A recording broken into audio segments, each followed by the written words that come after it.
Ada satu orang di antara kita, mungkin tahajudnya 10 rakaat setiap malam, duhanya 12 rakaat setiap pagi, baca Qur'annya one day one juz, satu hari satu juz, malamnya one night one juz, satu malam satu juz. Satu keluarga di antara kita ini puasanya luar biasa Senin Kamis. Satu keluarga berpuasa Senin Kamis. Tak cukup puasa Senin Kamis, dia puasa Nabi Daud. Sehari puasa, sehari tidak, sehari puasa, sehari tidak. Tak cukup dia puasa Nabi Daud, dia puasa-puasa sunnah lainnya. Istrinya nutup aurat dengan sempurna, pakai nikob, pakai cadar, pakai purda, pakai manset, pakai kos kaki. Suaminya 5 waktu ke masjid tak tertinggal takbiratul ula. Anak-anaknya di pondok pesantren hafiz dan hafizah. Tiap pagi berinfak, tak pernah menggunjing orang. Quran terjaga, aurat terjaga, tahajud terjaga, 5 waktu terjaga, duha terjaga, Quran terjaga, puasa terjaga. Sempurna satu keluarga amalnya. Tapi sudah 8 tahun dia tak tengok ayah ibunya. Sudah bertahun-tahun dia tak nyapa kedua orang tuanya. Sudah bertahun-tahun dia tak berhubungan baik dengan ayah ibunya. Sudah berminggu-minggu dia berkelahi dengan ayah ibunya. Sudah berhari-hari dia bermusuhan dengan kedua orang tuanya. Maka anak seperti ini, seluruh amal yang mereka kerjakan tertolak di sisi Allah Subhanahu wa taala, tidak akan diterima Allah.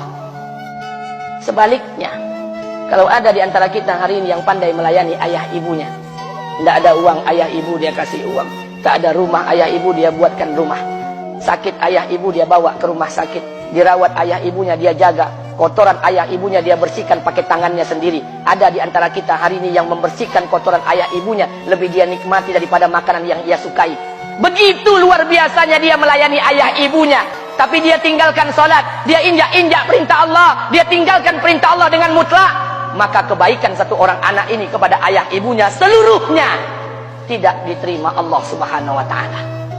Atau jangan-jangan inilah yang menjadi penyebab amal kita tak diterima Allah. Atau jangan-jangan inilah yang menjadi penyebab amal kita tertolak di sisi Allah. Kita sholat juga, kita sujud juga, kita puasa juga, kita ngaji juga, kita dengarkan ceramah juga. Maka oleh karena itu, Pak, Bu, ayah kita tuh tinggal di kampung, ayah ibu tinggal di kampung sana. Terkadang ayah ibu kita tak sekolah, SD, SMP, SMA tak tamat. Dia sekolahkan kita SD, SMP, SMA, S1, S2, S3 dengan harapan hidup kita lebih baik daripada keadaan dia sekarang.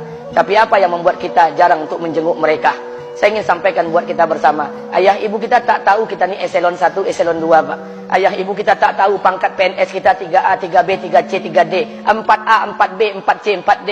Ayah ibu kita tak tahu kita ni public figure. Ayah ibu kita tak tahu dan tak mau tahu. Yang dia tahu kita ni anaknya.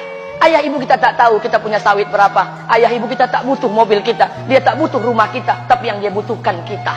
Apa yang membuat kita jarang untuk menjenguk mereka? Tahun 2016 di Masjid Damai Langgeng, saya diundang ceramah di sana.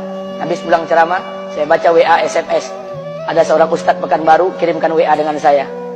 Saya baca 2 kali, air mata saya menetes. Kenapa? Karena WA itu berisi cerita satu orang ibu sedang menelpon anaknya.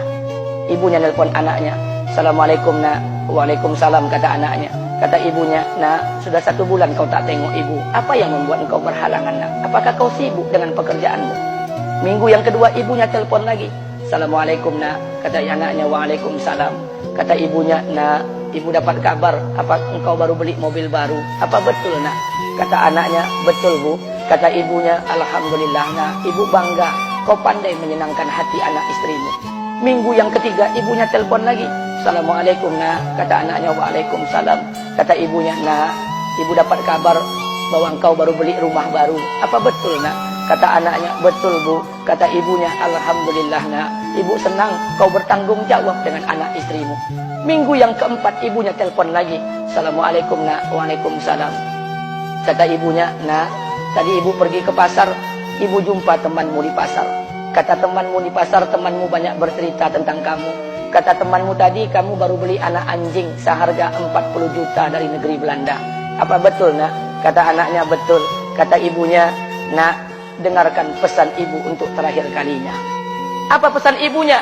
Wahai anakku, engkau pelihara 1 ekor anjing. Kau siapkan harga anjing 40 juta. Kau siapkan rumah untuk anjingmu depan rumahmu. Kau jaga anjingmu pagi, siang, dan sore. Kau mandikan anjingmu pagi, siang, dan sore. Kau kasih makan anjingmu pagi, siang, dan sore. Demi Allah nak, dengarkan pesan ibu untuk terakhir kalinya.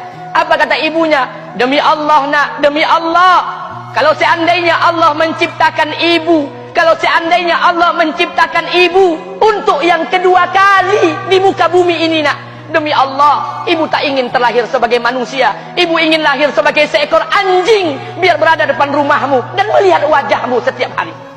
Ibu kita tak butuh harta kita, Pak. Dia tak butuh uang kita, dia butuh kita. Apa yang membuat kita jarang untuk menjenguk mereka? Pantas hidup kita tidak berkah. Pantas rumah tangga kita tidak sakinah. Karena hubungan dengan ayah ibu kita rusak selama ini. Masih ada kesempatan, masih yang jauh telepon, yang dekat kunjungi mereka. Demi Allah, kita butuh keberkahan doa mereka. Yang sudah meninggal, ziarahi kuburnya dan doakan mereka. Imam As-Syafi'i berkata, apa kata Imam As-Syafi'i? Manusia zalim, manusia bodoh, kalian tak tahu apabila ayah dan ibu kalian mengangkat tangan di malam hari, dia berdoa kepada Allah untuk anaknya. Doanya cuma sekali, malamnya cuma sekali, hanya sekali saja doanya. Apa kata Imam Syafi'i? Sekali doa ayah dan ibu kalian sudah cukup bagi Allah untuk menjadikan kalian anaknya berkah dunia akhirat. Hari ini berapa banyak doa ayah dan ibu kita, tapi tidak ada keberkahan buat anak mereka. Kenapa? Hati mereka tersakiti. Maka pulang, Pak, cari mak bapak kita.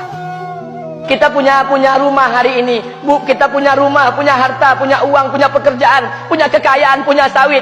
Kita jadi orang hari ini jadi pegawai bukan kena sarjana kita, Pak. Kita jadi orang hari ini bukan kena otak kita. Kita jadi orang hari ini bukan kena kepintaran kita.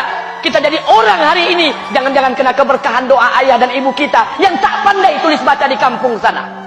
Cari mak bapak kita, Pak. Demi Allah, kita butuh keberkahan doa mereka. Apa guna di kehidupan dunia sementara Allah tidak ridho dengan kehidupan kita? Pantas amal kita tertolak di sisi Allah. Maka pulang ke rumah cari mak dan bapak kita yang masih hidup, duduk bersama mereka. Kalau seandainya kita tak bisa membahagiakan mereka, jangan pernah menyusahkan mereka.